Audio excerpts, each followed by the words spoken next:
नमस्कार, एक और सप्ताह की कहासुनी लेकर हाजिर हूं मैं आपके साथ रितेश कुमार गौतम और आप देख रहे हैं जनता टीवी का खास कार्यक्रम कहासुनी। और बात होगी सियासत की और सियासी बयानों की। चलिए सबसे पहले आपको बताते हैं क्या कुछ होगा आज कहासुनी में खास। तो सबसे पहले बात करेंगे हरियाणा कांग्रेस में आखिरकार क्यों एक बार फिर गुटबाजी हावी होती दिखाई दे रही है। फिर आपको दिखाएंगे एक ऐसी खास रिपोर्ट जिसमें कैबिनेट मंत्री अनिल विज पुलिस अधिकारी पर जमकर भड़क गए। और फिर हरियाणा के नए डीजीपी के बेबाक बोल पर होगी खास रिपोर्ट और दिखाएंगे आखिरकार क्यों और किस तरह सुर्खियों में है हरियाणा के नए डीजीपी।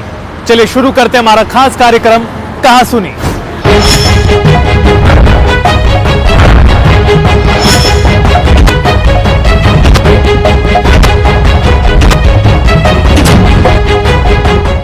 हरियाणा में जारी कांग्रेस के वोट चोर गद्दी छोड़ अभियान पर गुटबाजी हावी होती दिखाई दे रही है। पहले हिसार में प्रदर्शन के दौरान हंगामा देखने को मिला तो ऐसी ही तस्वीर सिरसा से भी सामने आई। दरअसल पोस्टरों पर बड़े नेताओं की तस्वीर ना होना, फोटो ना होना विवाद का कारण बन गया है और गुटबाजी इससे साफ दिखाई दी। देखिए रिपोर्ट।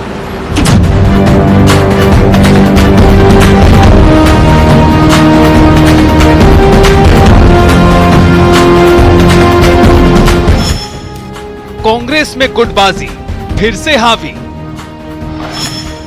वोट चोरी के बीच तस्वीर चोरी। हुड्डा और सैलजा गुट दूर दूर। हरियाणा में जारी कांग्रेस का वोट चोर गद्दी छोड़ अभियान कांग्रेस की गुटबाजी को लगातार उजागर करता जा रहा है। अलग अलग इलाकों में हो रहे प्रदर्शन में एकजुटता की भारी कमी के साथ अब पोस्टरों से नेताओं की तस्वीर भी गायब होने से मामला गर्मा गया है। दरअसल नेता प्रतिपक्ष भूपेंद्र सिंह हुड्डा और कांग्रेस की राष्ट्रीय महासचिव एवं सांसद कुमारी सैलजा गुट में तकरार लगातार बढ़ती जा रही है और कुछ दिनों के भीतर ही गुटबाजी की कई घटनाएं सामने आ गईं। सिरसा में 21 नवंबर को कुमारी सैलजा ने अपने पोस्टर से पूर्व मुख्यमंत्री भूपेंद्र सिंह हुड्डा और उनके बेटे सांसद दीपेंद्र हुड्डा की तस्वीर हटा दी। इससे पहले हिसार में 18 नवंबर को प्रदर्शन से पहले कांग्रेस के हिसार के तीनों विधायकों ने अपने पोस्टर में सांसद कुमारी सैलजा का फोटो नहीं लगाया था। कांग्रेस में गुटबाजी तस्वीर नंबर 1 स्थान हिसार। 18 नवंबर को कांग्रेस ने वोट चोरी पर हिसार में प्रदर्शन किया। प्रदर्शन से पहले कांग्रेस विधायकों ने पोस्टर शेयर किए। तीनों विधायकों के पोस्टर में सैलजा की फोटो नहीं थी। इसे लेकर कुमारी सैलजा के समर्थक नाराज हो गए थे और कांग्रेस प्रदेश अध्यक्ष और अनुशासन समिति को शिकायत दी थी। हिसार में सिर्फ पोस्टर का ही मसला नहीं था, बल्कि यहां तो मंच पर ही 2 जिला अध्यक्ष झगड़ने लगे। कांग्रेस भवन में प्रदेश अध्यक्ष राव नरेंद्र सिंह और सांसद दीपेंद्र सिंह हुड्डा मंच पर मौजूद थे और इसी दौरान मंच संचालन को लेकर शहरी जिला अध्यक्ष बजरंग दास गर्ग और ग्रामीण जिला अध्यक्ष ब्रिजलाल बहबलपुरिया आपस में भिड़ गए। असल में जानकारी के मुताबिक मंच संचालन की जिम्मेदारी संभालने के लिए बजरंग दास गर्ग आगे आए, फिर ग्रामीण जिला अध्यक्ष ब्रिजलाल बहबलपुरिया ने उन्हें रोक दिया। ब्रिजलाल का कहना था कि उन्होंने इसके लिए पहले से ही ऊपर से परमिशन ले रखी है। इसी दौरान गर्ग ने माइक अपनी तरफ खींचने की कोशिश की तो ब्रिजलाल ने उसे वापस अपनी ओर कर लिया। कुछ देर तक मंच पर ही दोनों के बीच छीना झपटी जैसी स्थिति बनी रही। कांग्रेस में गुटबाजी तस्वीर नंबर 2 स्थान सिरसा। 21 नवंबर को वोट चोरी पर कांग्रेस ने सिरसा में प्रदर्शन किया। कुमारी सैलजा ने प्रदर्शन से पहले एक पोस्टर शेयर किया, लेकिन कुमारी सैलजा के पोस्टर में भूपेंद्र हुड्डा और दीपेंद्र हुड्डा की तस्वीर नहीं थी। सिरसा में प्रदर्शन को लेकर सभी विधायकों ने अपने अपने सोशल मीडिया पर पोस्ट शेयर किए। किसी विधायक ने सिर्फ अपनी फोटो लगाई तो किसी ने नेता प्रतिपक्ष भूपेंद्र हुड्डा तक की फोटो नहीं लगाई। कुछ ऐसा ही कुमारी सैलजा और सिरसा विधायक गोकुल सेतिया के पोस्टर में भी दिखाई दिया। सभी नेता हमारे लिए आदरणीय, सबकी फोटो होनी चाहिए। कांग्रेस, प्रदेश कांग्रेस ने एक गाइडलाइंस जारी की है अपने लेवल के ऊपर, और मेरा ये मानना है जो हमारा बैकड्रॉप था जहां हम बैठे थे स्टेज पे, वो या जो हम लेके चल रहे थे, उसमें सभी सम्मान नेता की है। हाँ, अगर कोई व्यक्तिगत रूप से किसी ने अलग बनाई है और उसने किसी नेता का नहीं डाला है तो ये उसकी भूल है। हम उनको भी कहेंगे भविष्य में ऐसा नहीं होना चाहिए, सबको साथ लेकर चलना चाहिए, सभी हमारे लिए आदरणीय। आप स्टेट प्रेसिडेंट हैं, क्या ऐसी कार्रवाई नहीं बनती प्रदेश अध्यक्ष होने के नाते? नहीं, वो अगर अनुशासन के दायरे में कुछ आती है तो बिल्कुल कार्रवाई होगी। हमने बड़े वरिष्ठ सदस्य धर्मपाल मलिक जी को इसका चेयरमैन बनाया है। तो वहीं पार्टी में गुटबाजी पर सांसद कुमारी सैलजा भी मंच से संबोधन करते हुए बोली कि राजनीति में ऐसा चलता है। हंसकर बोलते हुए कहा कि राजनीति का हिस्सा है, आपस की कहानी है, चिंता मत कीजिए। मंच से विधायकों ने भी पार्टी गुटबाजी पर बोलते हुए कहा कि जब तक ये चीजें खत्म नहीं होंगी तब तक हम पार्टी को मजबूत नहीं कर सकते। हालात बने हुए हैं। मैं आज होर्डिंग देखे सरसा दे विच, ਉਹਨਾਂ ਹੋਰਡਿੰਗਾਂ ਦੇ ਵਿੱਚ ਹੁੱਡਾ ਸਾਹਿਬ ਦੀ ਫੋਟੋ ਨਹੀਂ ਸੀਗੀ, ਸੁਰਜੇਵਾਲਾ ਸਾਹਿਬ ਦੀ ਫੋਟੋ ਨਹੀਂ ਸੀਗੀ। ਇੱਕ ਮੈਂ ਨਿਊਜ਼ ਦੇਖੀ, ਕਿਸੇ ਏਰੀਆ ਦੇ ਵਿੱਚ ਕਾਂਗਰਸ ਪਾਰਟੀ ਦਾ ਪ੍ਰੋਗਰਾਮ ਸੀਗਾ, ਉੱਥੇ ਸ਼ੈਲਜਾ ਮੈਡਮ ਦੀ ਫੋਟੋ ਨਹੀਂ ਸੀਗੀ। ਇਹ ਕੌਣ ਕਰ ਰਹੇ ਹੈ? ਸ਼ਰਾਰਤੀ ਤੱਤਵ ਇਹ ਸਿਸਟਮ ਸਾਡੀ ਪਾਰਟੀ ਨੂੰ ਕਿਤੇ ਨਾ ਕਿਤੇ ਖਿਲਾਰਨ ਦਾ ਪ੍ਰयास ਕਰ ਰਿਹਾ ਹੈ। ਜਦ ਤੱਕ ਅਸੀਂ ਆਪਦੀ ਪਾਰਟੀ ਦੇ ਵਿੱਚ ਇਸ ਚੀਜ਼ ਤੇ ਮੰਥਨ ਨਹੀਂ ਕਰਾਂਗੇ, ਅਸੀਂ ਆ ਬੀਜੇਪੀ ਵਾਲਿਆਂ ਨੂੰ ਘੇਰ ਨਹੀਂ ਸਕਦੇ। ਸਾਥੀਓ, ਅਸੀਂ ਇਹਨਾਂ ਨੂੰ ਘੇਰ नहीं सकते। तो सिरसा और उससे पहले हिसार में पोस्टरों पर नेताओं की तस्वीर न होना बता रहा है कि हुड्डा और सैलजा गुट के बीच तकरार अब भी है। हिसार में सैलजा की तस्वीर नहीं लगाई गई तो सिरसा में हुड्डा की तस्वीर नदारद थी। हालांकि इस चुनौती को कांग्रेस पहले से जानती थी। ये संभावना इस अभियान के शुरू होने से पहले ही थी। गुटबाजी को कम करने के लिए पोस्टर एवं बैनर में किसकी फोटो लगानी होगी, इस पर एडवाइजरी भी जारी की गई थी। हरियाणा कांग्रेस में गुटबाजी को रोकने के लिए कवायद। प्रदेश अध्यक्ष राव नरेंद्र सिंह ने जारी किया था लेटर। होर्डिंग्स, बैनर, पोस्टर के लिए प्रोटोकॉल किया था जारी। आलाकमान के नेताओं के फोटो लगवाने के थे आदेश। सोनिया गांधी, मल्लिकार्जुन खड़गे, राहुल गांधी, प्रियंका गांधी, केसी वेणुगोपाल, बी के हरिप्रसाद, राव नरेंद्र सिंह, भूपेंद्र सिंह हुड्डा, कुमारी सैलजा और दीपेंद्र हुड्डा की फोटो अनिवार्य की गई थी।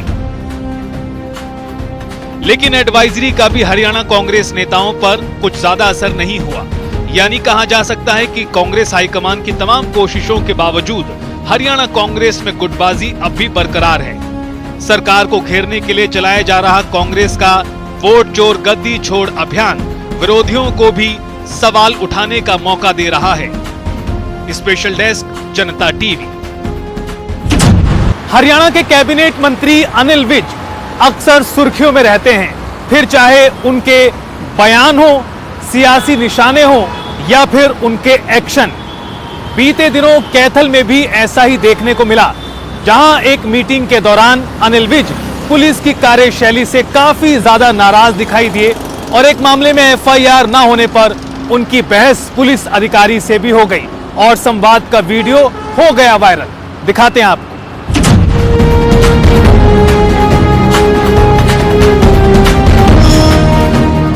मंत्री और अधिकारी में तीखी बहस।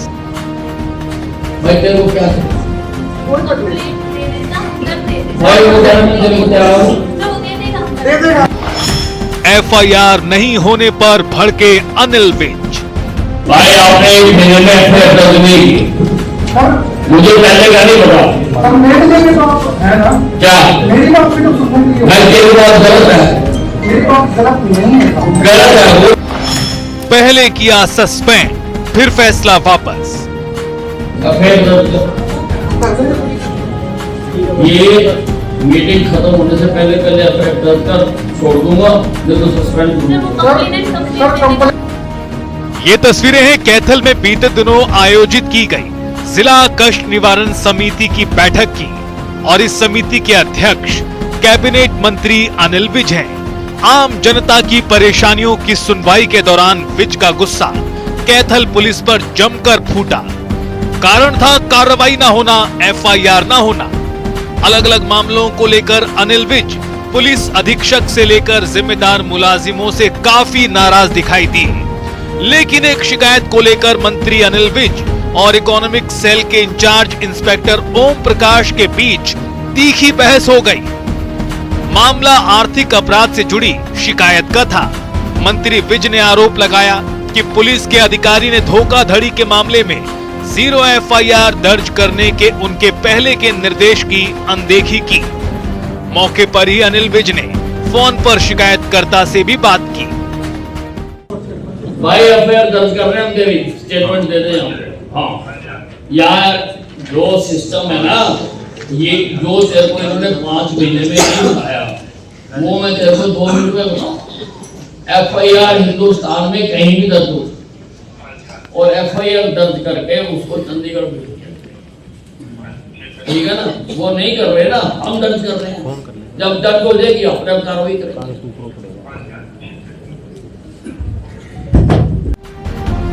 कैबिनेट मंत्री अनिल विज ने फोन पर शिकायतकर्ता सीवन गेट निवासी मंजीत सिंह से बातचीत की और पुलिस को अपना स्टेटमेंट दर्ज कराने के लिए कहा। पुलिस अधिकारी से हुई बहस सुनाने से पहले आइए ग्राफिक्स के जरिए आपको पूरा मामला समझा देते हैं। सीवन गेट निवासी मंजीत की बेटी से हुई थी धोखाधड़ी। विदेश भेजने के नाम पर धोखाधड़ी की गई थी। इस मामले में विज ने कैथल एसपी को निर्देश दिए। शिकायत पर चंडीगढ़ के बजाय कैथल में ही 0 एफआईआर दर्ज करने के दिए थे आदेश। हालांकि संबंधित घटना चंडीगढ़ में घटित हुई थी। मामला चंडीगढ़ का ही बनता है, लेकिन 0 एफआईआर कहीं भी हो सकती है। शिकायतकर्ता पहले ही इस पर सहमत हो गया था कि मामला चंडीगढ़ में ही निपटाया जाए और इसके लिए उसने कैथल इकोनॉमिक सेल में अपना बयान लिखकर दिया था। लेकिन कम्युनिकेशन गैप के चलते संभवतः यह तथ्य मंत्री तक स्पष्ट रूप से नहीं पहुंच सका। बैठक में शिकायतकर्ता की अनुपस्थिति ने मामले को और ज्यादा उलझा दिया। शिकायतकर्ता से बात होने के बाद कैबिनेट मंत्री अनिल विज और इंस्पेक्टर ओम प्रकाश के बीच हुए संवाद ने सभी का ध्यान खींचा। तू तो करेगा नहीं, तेरे को तो सस्पेंड करके मैंने सुन लिया। वो बेचारा वो कह रहा मेरी कार्रवाई नहीं हो रही, मैं क्या करूं? यही बात है मंत्री भाई, मैं न्याय कर रहा हूं। न्याय नहीं कर सकते नहीं सर, मेरा कैरियर का आप देखें सर, उनको आपसे भी मिले हैं सर। भाई मेरे नहीं हो सकता भाई, आपने 1 महीने में एफआईआर दर्ज नहीं की सर। मुझे पहले का नहीं पता सर मेरे लिए भी तो आप है ना, क्या? मेरी बात भी तो सुनने के लिए। मैं तेरी बात गलत है? मेरी बात गलत नहीं है सर। गलत है, वो बेचारा है। वो बेचारा, मैं तो एफआईआर चाहता हूँ। आप उसके बागी फिर अधिकारी हो। मैं आपका आदर करता हूँ साहब, आपके साथ काम किया था। मेरे बारे में देख लेना, पूछ लेना। फिर भी आपका आदेश है तो है बिल्कुल है, फिर भी मैं रिक्वेस्ट कर रहा हूँ आपसे, बिल्कुल है। मेरा इसमें कोई कसूर नहीं। आपने मेरा एफआईआर दर्ज मेरा साथ इसमें कोई कसूर जब मैंने कह दिया, जब मैंने कह दिया और कंप्लेनेंट भी आ दिया, आपने कंप्लेनेंट को डरा दिया, आपने डरा दिया उसको। सर वो कह रहा है मेरी यहाँ दर्द हो गया चंडीगढ़। साहब, अगर इस स्टेट का सबसे ताकतवर मंत्री अगर किसी को कहेगा, फोन करेगा, तो वो तो वैसे ही घबरा जाएगा साहब। हमारी धोखाधड़ी का यह मामला पुराना है। इस मामले में विज ने बीते समय में एफआईआर के आदेश दिए थे, लेकिन पुलिस के मुताबिक शिकायतकर्ता ने यहां कंप्लेंट नहीं दी, जिस वजह से एफआईआर नहीं हुई। इस वीडियो में दिखाई दे रहा है कि अनिल विज के पास में मौजूद जिला पुलिस अधीक्षक उपासना मामले में हस्तक्षेप करती हैं और कहती हैं कि शिकायतकर्ता जैसे ही शिकायत देगा केस दर्ज कर लेंगे। इतना ही नहीं, भड़के अनिल विज ने इंस्पेक्टर ओम प्रकाश को सस्पेंड करने तक की बात कह दी। लेकिन जिला उपायुक्त प्रीति ने बताया कि ओम प्रकाश अच्छे आदमी हैं, अच्छे ऑफिसर हैं, उनका ट्रैक रिकॉर्ड अच्छा है, जिसके बाद अनिल विज ने अपना सस्पेंड करने का फैसला बदल दिया।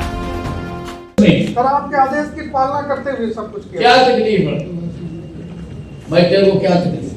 कोई तकलीफ दे देता हम कर देते भाई वो जन्म देने को तैयार हूं। सर वो दे देगा हम कर दे देगा हम कर नहीं देगा। वो भाई एक महीने से चुन लिए जाके करता हूं, सर उसको बुलाया था। सर डराया करता हूं उसको। सर डराया हो कि यहाँ होगी वहाँ होगी। सर और डराया जिससे पैसे दिए हुए हैं वो तो मुझे ये कह रहा है कि मैं तो कार्रवाई चाहता हूँ, ये करे जाओ वो करे। भाई आप क्यों नहीं करते? अब मैंने बात करी है। हाँ जी? सर वो हमेशा मनोमन में सर रहा है सर। सर आपके साथ कितनी पार्टी आउट किया? अब फिर दर्ज कर। ये मीटिंग खत्म होने से पहले एफआईआर दर्ज कर छोड़ दूंगा, नहीं तो सस्पेंड सर करूंगा। वो सर कंप्लेनेंट आएगा, कंप्लेनेंट भी दर्ज करते हैं। तो इस तरह से पूरा घटनाक्रम पेश आया। अनिल विज ने कहा कि एफआईआर दर्ज करो और कार्रवाई करो, वरना सस्पेंड कर दूंगा। हालांकि इसके बाद किसी और मामले को लेकर अनिल विज एसपी पर भी जमकर भड़के। सामने धमका रहे हो इनको। सर हमका नहीं रहे, और क्या कर रहे हो? पर पेश हो चुके हैं। और क्या कर रहे हो? सर मैं बैठा हूँ यहाँ पे। सर आप बैठे हुए, लेकिन मुझे ये जब आप तक हर आदमी को धमकाते हो। सर मुझे जब तक देंगे नहीं कार्रवाई कैसे भी शांति देगी? No sir. सर हम आते थे ना, एसपी मैडम ने हमको एक दिन और धमकाया था सर। और आप ये पासवर्ड पकड़ेंगे। सर ये मुझे आज तक नहीं दिए उन्होंने। मेरे पास बात करो सर, ये मुझे देंगे। भाई एक डीएसपी आओ सामने जो अपने आप को ठीक कहता है। एक डीएसपी हो। कैबिनेट मंत्री अनिल विज का ये अंदाज कोई नया नहीं है। पहले भी इस तरह भरी मीटिंग सभाओं में जनता के मुद्दों पर अधिकारियों को निशाने पर लेते रहे हैं और कड़े फैसले भी करते रहे हैं। अनिल विज अपने बयानों के लिए भी पहचाने जाते हैं। फिर विरोधियों पर तंज कसना हो या अपनी पार्टी नेताओं पर सवाल उठाना, विज किसी मामले में पीछे नहीं रहते। एक तरफ आपने अनिल विज का कड़ा अंदाज देखा, अब उनकी शख्सियत का एक और पहलू आपको दिखाते हैं। दरअसल अनिल विज गाना गाने के भी शौकीन हैं। दिन जो पखेरू होते पिंजरे में मैं रख लेता, पालता उनको यतन से, पालता उनको यतन से, मोती के दाने देता, सीने से रखता लगाए, याद जो आए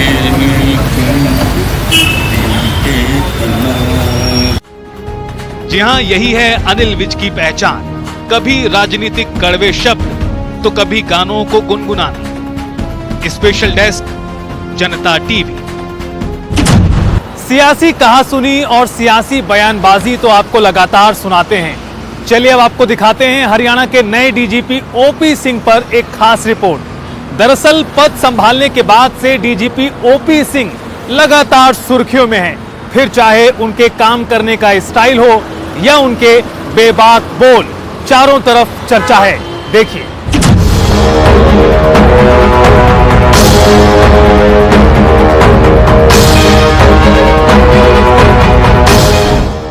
सुर्खियों में हरियाणा के नए डीजीपी। शौक भी लिया है अंडर सिटीजन, उनको पुलिस से बेइज्जती कराने को शौक नहीं है। क्या दिक्कत है साहब करके बात करने में? साहब हम सॉरी कि आपकी गाड़ी रोकनी पड़ी चेकिंग के लिए, तो प्लीज कोऑपरेट करें, हमारे पास और कोई तरीका नहीं। लगातार वायरल हो रहे डीजीपी के बयान। गाड़ी आप क्यों रोकेंगे भाई? अब थार गाड़ी है, जो छोड़ने का क्या मतलब है? बुलेट मोटरसाइकिल सारे बदमाश इसी को, जिस तरह की गाड़ी का चॉइस है आपका माइंडसेट शो करता है। थार देखिए स्टंट करेंगे, मैंने एक स्टेटमेंट है, थार गाड़ी नहीं है, स्टेटमेंट। बदमाशों से लेकर थार तक बिंदास बोल। माँ का दूध पिया हो, पिक के दिखाओ ना। यहाँ हिम्मत ही नहीं करने की है ना जी। विदेश इसलिए करते हैं, इधर आके दिखावे ना, गीदड़ की तरह भागते रहते हैं, कुत्तों की तरह मारे जाते हैं। काय की गैंगस्टर जी, काय का खौफ इस बात का। हरियाणा के डीजीपी ओपी सिंह लगातार अपने बयानों को लेकर सुर्खियों में बने हुए हैं। सोशल मीडिया ही नहीं बल्कि टीवी पर भी उनके बयानों को लेकर चर्चा है। दरअसल हरियाणा पुलिस महानिदेशक ओपी सिंह ने हाल ही में थार गाड़ी और बुलेट बाइक को लेकर बड़ा बयान दिया था। उन्होंने कहा कि पुलिस सारी गाड़ियों को नहीं पकड़ेगी, केवल थार और बुलेट वालों को पकड़ेंगे। थार और बुलेट से सारे बदमाश चलते हैं। जिस तरह की गाड़ी की चॉइस है वो माइंड सेट शो करता है। थार लेंगे और स्टंट करेंगे। उन्होंने कहा कि आज थार सिर्फ एक गाड़ी नहीं बल्कि एक स्टेटमेंट बन गई है। गाड़ी आप क्यों रोकेंगे भाई? अब थार गाड़ी है, उसको छोड़ने का क्या मतलब है? बुलेट मोटरसाइकिल है, सारे बदमाश इसी पे चलते हैं। मैंने जिस तरह की गाड़ी का चॉइस है आपका माइंड सेट शो करता है। थार देखिए स्टंट करेंगे। हमारा एसीपी का बेटा था, गाड़ी चला दी उसके ऊपर और रोया फिर रहा है कि हमारे बेटे को छोड़ो जी। किसके नाम से थार है? भाई हमारे लोग क्यों बदमाश है। हम लिस्ट निकालें पुलिस की, कितने लोग थार होगी, जिसके पास भी थार होगी ना दिमाग घुमा होगा उसका। मैंने एक स्टेटमेंट है, थार गाड़ी नहीं है, स्टेटमेंट है कि जी हम ऐसे हैं। तो ठीक है, भुगतो जी, दोनों मजे थोड़े होंगे, दादागिरी भी हो अब फंसे भी ना, दोनों कैसे होगा? तो ये जी हाँ, यही बयान था ओपी सिंह का जो चर्चाओं में है। ओपी सिंह का बदमाशों को लेकर बयान सुनाएं, उससे पहले ग्राफिक्स के जरिए आपको बताते हैं और क्या कहना है ओपी सिंह का। जिसके पास भी थार है उसका दिमाग जरूर घूमा हुआ होगा। थार मालिक स्टंट करते हैं और ये दूसरों के लिए खतरनाक है। थार सिर्फ एक गाड़ी नहीं बल्कि स्टेटमेंट बन गई है। बदमाश थार और बुलेट बाइक पर चलते हैं। ये वाहन बदमाशों की पसंद है और दादागिरी का प्रतीक है। हालांकि ओपी सिंह के थार और बुलेट वाले बयान पर राजनीतिक घमासान भी हो गया। एक तरफ सोशल मीडिया पर इसे लेकर लोगों की बटी हुई राय दिखाई दी, तो वहीं पूर्व उप मुख्यमंत्री दुष्यंत चौटाला ने निशाना साधा। उन्होंने अपने एक्स हैंडल पर पोस्ट शेयर की जिसमें वो खुद और पूर्व मुख्यमंत्री एवं मौजूदा केंद्रीय मंत्री मनोहर लाल बुलेट चला रहे हैं। उनके द्वारा डाले गए एक और फोटो में राहुल गांधी और बिहार में तेजस्वी यादव एक of road sports utility vehicle में बैठे दिखाई दे रहे हैं। वहीं इस विवाद को लेकर कैबिनेट मंत्री रणबीर गंगवा ने स्पष्ट किया कि ये बयान गलत तरीके से लिया गया है।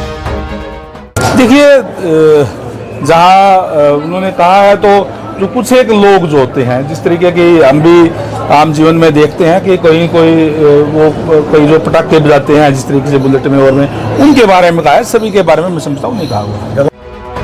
1992 बैच के आईपीएस अधिकारी ओपी सिंह अपनी बेबाकी के लिए जाने जाते हैं। मूल रूप से बिहार के रहने वाले ओपी सिंह इस बयान के लिए पूरे देश भर में सुर्खियों में आ गए। इतना ही नहीं, डीजीपी ओपी सिंह ने अपने महकमे यानी पुलिस कर्मचारियों को भी नसीहत दी और कहा कि पुलिस खुद जाम न लगाए, फालतू नाका न लगाए। ट्रैफिक का तो चलो जाम हम लोग देख लेंगे, लेकिन जो आप जाम लगाते हो बंद करो। अगर समय ऑफिस से दफ्तर उससे जाम लगवा, आप जो फालतू के नाके लगा के मुंह में पाइप ठूसते रहते हो तो उसका कोई विकल्प निकालो। तो हमने ये कहा कि एक तो आप घूम ट्रैफिक संचालन के मुद्दे पर डीजीपी ओपी सिंह ने पुलिस कर्मियों को नसीहत देते हुए कहा, बिना मतलब गाड़ी ना रोकें और लोगों को बेइज्जत ना करें। सॉरी और थैंक यू बोलेगी पुलिस। डीजीपी ओपी सिंह ने दी पुलिस कर्मियों को नसीहत, लोगों को परेशान ना करें, बेइज्जत ना करें। गाड़ी रोककर पुलिसकर्मी लोगों को अपमानित ना करें। लोगों से साहब कह के बात करने में क्या दिक्कत है? गाड़ी रोककर सॉरी बोलने में क्या दिक्कत? लोगों को सहयोग करने पर थैंक यू बोले। रोक भी लिया है तो दे आर ऑनरेबल सिटीजन्स, उनको पुलिस से बेइज्जती कराने का कोई शौक नहीं है कि हमने कार खरीदी है, क्यों भाई, तो चलो चलो बेइज्जती खेलते हैं कि घर से निकले कार से, पुलिस वाला रोकेगा, बोला भाई तू कहाँ है, कैसे कागज निकालता रहा, ये नहीं तेरा वो नहीं। लोग इसलिए कार नहीं खरीदते, कार इसलिए खरीदा कि भाई ये भी जाए तो ये होगा। तो आपने बातचीत ठीक से करनी है, क्या दिक्कत है साहब करके बात करने में कि साहब हम सॉरी कि आपकी गाड़ी रोकनी पड़ी चेकिंग के लिए, तो प्लीज़ कोऑपरेट करें, हमारे पास और कोई तरीका नहीं है, चेक चुक होगा तो आप थैंक यू फॉर कोऑपरेशन। इससे पहले ओपी सिंह का एक बयान बदमाशों को लेकर वायरल हुआ था। बीते दिनों रोहतक में पत्रकारों से बात करते हुए उन्होंने गैंगस्टरों पर बयान दिया था कि विदेश में छुपकर बैठे गैंगस्टर नहीं बल्कि सीआर है, मां का दूध पिया है तो सामने आए। उन्होंने कहा कि ये लोग कुत्ते की तरह मारे जाते हैं। माँ का दूध पिया हो, टिक के दिखाओ ना। ये लगातार जो कह रहे विदेशों से धमकी आती है, यहाँ हिम्मत ही नहीं करने की है ना जी, विदेश इसलिए बैठे हैं, इधर आके दिखा दो ना। डर का माहौल तो है, कोई डर का माहौल नहीं है जी। मैं बताता हूँ आपको, जब सभ्यता बनी ना, जंगल से हम लोग आए हुए, जंगल से शहर बसा है, तरह तरह के जानवर आए, तो जो ताकतवर लोग थे, शेर थे, बोला जी हम तो जनता की सेवा करें, इंजीनियर बन गए, डॉक्टर बन गए, पॉलिटिशियन बन गए, जर्नलिस्ट बन गए, हम ये काम करेंगे। जो लोमड़ी थे, सियार थे, और जो गीदड़ थे, सांप थे, बिच्छू थे, वो ये बन गए। गीदड़ की तरह भागते रहते हैं, कुत्ते की तरह मारे जाते हैं। काहे की गैंगस्टर जी, काहे का खौफ, किस बात का? हमने भी फोर्स को कह रखा है कि अगर कोई बल प्रयोग ना करे, कितने भी मुकदमे दर्ज हो, गिरफ्तार करना।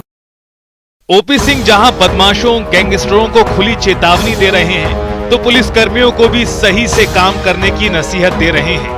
पहले से सुर्खियों में सिंह अपने थार और बुलेट वाले बयान के बाद और चर्चाओं में आ गए। हालांकि ओपी सिंह की इसी साल 31 दिसंबर को रिटायरमेंट है। कार्यकाल के आधे से भी कम समय में ही वो मीडिया में छाए हुए हैं। स्पेशल डेस्क, जनता टीवी। तो हरियाणा के डीजीपी ओपी सिंह के चर्चित बयान हो या हरियाणा कांग्रेस में गुटबाजी, इस सप्ताह कई मुद्दों को लेकर सियासी कहासुनी देखने को मिली। फिलहाल इस सप्ताह की कहासुनी में इतना ही, फिर होगी मुलाकात, तब तक के लिए नमस्कार।